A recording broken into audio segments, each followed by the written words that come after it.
Boa tarde. Começamos com um leve atraso devido a problemas técnicos. Estamos aqui com o Dr. Paulo Russo para falar um pouquinho mais sobre coronavírus. Eventuais comentários serão respondidos ao final dessa live. Obrigado. Boa tarde a todos. Meu nome é Dr. Paulo Russo, sou médico clínico da Clínica Fares e vamos aproveitar essa oportunidade para alguns comentários sobre essa importante pandemia que estamos enfrentando e que tem sido a pauta de todos os noticiários, 24 horas em todos os meios de divulgação da mídia. O coronavírus é uma pandemia que já atingiu todos os continentes e estatísticas bem recentes nos mostram que, desde o seu início, quando foi detectado na cidade de Wuhan, na China, até o momento já foram 440 mil casos aproximadamente. E já constam cerca de 20 mil óbitos até o momento. É um vírus da família coronavírus, que já era uma família conhecida dos infectologistas. Já enfrentamos algumas epidemias decorrentes do coronavírus no mundo todo, como em 2002 a SARS, depois em 2012 tivemos a MERS, que é a epidemia do Oriente Médio, e que recentemente sofreu uma transformação, uma mutação genética, dando origem a um novo subgrupo de vírus, que é chamado o coronavírus Covid-19. O que nos surpreende nesse vírus é sua alta capacidade de transmissão. Para se ter uma ideia, existe um índice chamado de contaminação, onde, por exemplo, o H1N1, que é o vírus da gripe influenza, um indivíduo contamina em média 1,3 pessoas. E o coronavírus tem uma transmissibilidade muito maior. Pressupõe-se que um indivíduo possa contaminar de 3 a 4 pessoas. Por isso estamos vendo essa rápida transmissão no mundo todo, acometendo já praticamente todos os países. Aqui no Brasil, o primeiro caso registrado em final de fevereiro, e até o momento já estamos com 2.200 casos aproximadamente, e já, infelizmente, com 47 casos fatais, 47 óbitos. Então, a preocupação é muito grande e é uma transmissão de pessoa para pessoa através de gotículas de saliva, secreções, e é um vírus que pode resistir até fora do organismo. Em superfícies lisas, alguns descrevem que ele pode resistir até 12 horas. Tendo, portanto, o risco de alguém se contaminar por colocar a mão numa superfície que um paciente contaminado tenha tido contato. O vírus, quando entra no organismo, ele penetra nas células, pelo seu aspecto de coroa, ele consegue penetrar nas células, se liga a receptores proteicos para produzir RNA e multiplicar. E sendo assim, o indivíduo contaminado ele passa a ser uma fábrica de vírus, e num período assintomático, quer dizer, sem apresentar qualquer sintoma, ele está contaminando todas as pessoas com as quais tiver contato. Por isso, uma grande quantidade de pacientes, as estatísticas mostram que 86% dos casos de coronavírus foram adquiridos em indivíduos assintomáticos, através de contato com assintomáticos. Então, é um número que preocupa bastante e que exige medidas enérgicas para o controle, tentar o controle dessa pandemia. Aqui na clínica já temos tido uma grande demanda de pacientes com sintomas que muito sugerem a presença do coronavírus. Quais seriam esses sintomas? A grande maioria dos pacientes, 80% dos pacientes, desenvolvem sintomas de um resfriado comum, de uma gripe comum. Principalmente indivíduos mais jovens, apresentam uma coriza esbranquiçada, transparente, tosse seca, febre, dor muscular, indisposição, dor de cabeça, enfim, aqueles sintomas clássicos de um resfriado ou de uma gripe. Temos visto também casos de coronavírus apresentando sintomas digestivos. Vômitos e diarreia podem também se manifestar como um sintoma do coronavírus, não apenas sintomas respiratórios. Há relato, inclusive, de casos de adenite mesentérica, quer dizer, inflamação dos gânglios linfáticos do abdômen, que levaram até a procedimento cirúrgico sem que nada fosse encontrado, causado por um engurgitamento ganglionar secundário à infecção viral. Mas a grande preocupação do coronavírus são os quadros respiratórios mais graves. Esses ocorrem principalmente em pacientes idosos, acima de 60 anos, e portadores de outras patologias, outras doenças principalmente. Hipertensão arterial, diabetes, doença pulmonar crônica, cardiopatias de modo geral. Esses pacientes acabam, ao se contaminar com o coronavírus, evoluindo para quadros respiratórios mais graves, desenvolvendo uma insuficiência respiratória de difícil tratamento. É chamada síndrome da angústia respiratória do adulto, onde há necessidade de intervenção com próteses ventilatórias, quer dizer, o paciente tem que ser entubado, colocado em respirador mecânico, ventilar com alta fração inspirada de oxigênio, para conseguir controlar o quadro. Os pacientes evoluem também com choque séptico e uma acidose metabólica que chama a atenção, que é de difícil controle. Então, a mortalidade, quando o paciente entra nesse quadro, é muito grande. Por isso, a preocupação em detectar precocemente aqueles indivíduos que chegam até o atendimento médico queixando de falta de ar. Esses pacientes vão precisar, no mínimo, ficar algum período de observação. Essa falta de ar pode melhorar, pode ser controlada com uma administração de uma nebulização de oxigênio, ou, se piorar, vai precisar realmente de recursos de terapia intensiva, intubação orotraqueal e ventilação mecânica.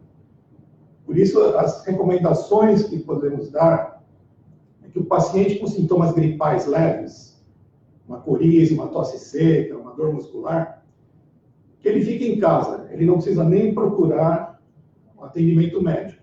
É um resfriado, como outros que ele já deve ter enfrentado durante a vida, e autolimitado. Deve procurar assistência médica, indivíduo com febre alta, tosse produtiva, com expectoração amarelada ou esverdeada, e que comece a ter queixas de falta de ar. Esses indivíduos merecem ser examinados, ser submetidos a exames complementares, e, atualmente, somente esses casos mais graves estão sendo submetidos ao teste para confirmação do diagnóstico pelo coronavírus. Existe já em andamento a chegada de novos testes para fazer uma testagem da população de uma maneira mais ampla, incluindo, inclusive, pacientes assintomáticos, para um isolamento social mais efetivo dos casos. No momento, a prevenção inclui medidas de higiene muito rigorosas, a lavagem das mãos com água e sabão é das medidas ainda principais para evitar a contaminação, evitar ficar levando a mão aos olhos, ao nariz, à boca, porque você pode estar com o vírus nas mãos, e a única maneira da entrada do vírus no organismo é através das mucosas, tanto a mucosa oral, mucosa nasal e pela mucosa dos olhos. O vírus caindo no olho, ele desce pelo canal lacrimal e tem acesso às vias respiratórias, e aí produzindo o quadro clínico típico. Também estão recomendadas as medidas de dentro de casa, a pessoa chegar, deixar o sapato fora de casa. Existem trabalhos que mostram que o vírus resiste algumas horas e, ficando fora por esse tempo, ele morre e não contamina mais. O uso do álcool em gel também é bastante referendado. O álcool tem que ser na proporção de 70%. Não adianta usar álcool, falar, não, vou usar o álcool mais forte, o álcool 96%. esse álcool ele evapora e acaba não conseguindo eliminar o vírus. Então, a concentração ideal é de 70%. São medidas que ajudam para o indivíduo não se contaminar. Fora isso, em ambientes onde tem que ter contato com pessoas, preconiza-se que se mantenha uma distância de pelo menos 2 metros, que seria uma distância mais segura. E dentro do quadro já instalado, aí realmente as medidas de isolamento desse caso têm que ser mais rigorosas. O paciente deve ficar em casa, deve ficar dentro do seu quarto, ter o mínimo contato possível com outros elementos da família, evitar o uso de copos em comum, então ele deve ter tudo separado, prato, talher, copo, tudo de uso independente, visando minimizar a possibilidade de contágio.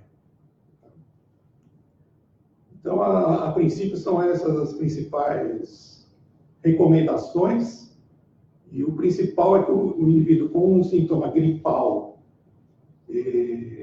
evoluindo com falta de ar, esse obrigatoriamente deve procurar o serviço médico, deve procurar o pronto-socorro, porque essa falta de ar, como já comentamos, pode ser leve, mas pode se intensificar e necessitar de cuidados de terapia intensiva. Então, essa é a principal recomendação no momento, é encaminhar esses casos para atendimento médico de urgência. Legal, doutor. Vou seguir aqui com algumas perguntas que a gente recebeu enquanto o senhor estava falando sobre o tema. A primeira pergunta é da Ana Paula. Eu acredito que o senhor já tenha passado por isso, mas não custa a gente reforçar. Qual a distância segura entre as pessoas? Nós comentamos aqui, o que se recomenda é aproximadamente 2 metros de distância entre uma pessoa e outra. Porém, tem trabalhos que mostram que o vírus tem uma capacidade de permanecer viável na dispersão do ar. Então, sempre tomar todos os cuidados é importante. Obrigado. A gente tem mais uma pergunta da Elizabeth. Doutor, como é melhor tratar os idosos nesse momento de isolamento?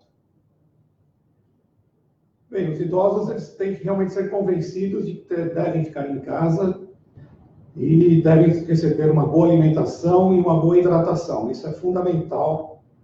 E caso manifestem sintomas, eles devem ser prontamente encaminhados para atendimento médico.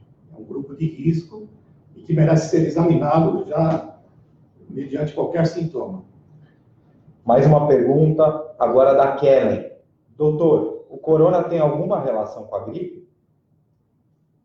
O corona provoca uma síndrome gripal, porém ele não tem nada a ver com outras gripes que nós já enfrentamos. A mais conhecida no nosso meio é da influenza H1N1.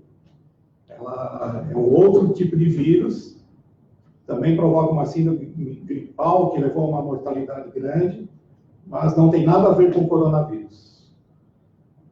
Mais uma. Marcos Soares. O que fazer em caso de sintomas sem a comprovação diagnóstica por exame? Atualmente, nós estamos numa fase em que se diz que a doença tem uma transmissão comunitária. Portanto, qualquer indivíduo com sintomas gripais, estamos considerando como possível coronavírus. Então, o paciente com sintomas deve permanecer em isolamento por 14 dias para evitar a propagação do vírus. E para terminar, a gente tem mais uma pergunta da Juliana Pimentel. Boa tarde, doutor. Quais os cuidados que pessoas com sintomas de gripe comum devem realizar? Bom, os cuidados são os cuidados gerais, né, como já falamos, manter uma boa hidratação, isso é muito importante, e medicamentos sintomáticos para alívio de dor, de febre, de tosse. Não existe um tratamento específico para uma síndrome gripal.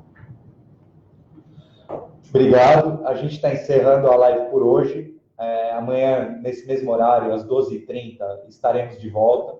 E a ideia amanhã é vir com uma segunda parte tratando de algumas outras dúvidas gerais, como, por exemplo, as dificuldades das pessoas, a dificuldade das pessoas tende a entender quando elas devem utilizar máscaras, algumas dúvidas que vêm sendo bem recorrentes. Obrigado pela presença, doutor. Um abraço. Agradecemos. Obrigado. Ótimo.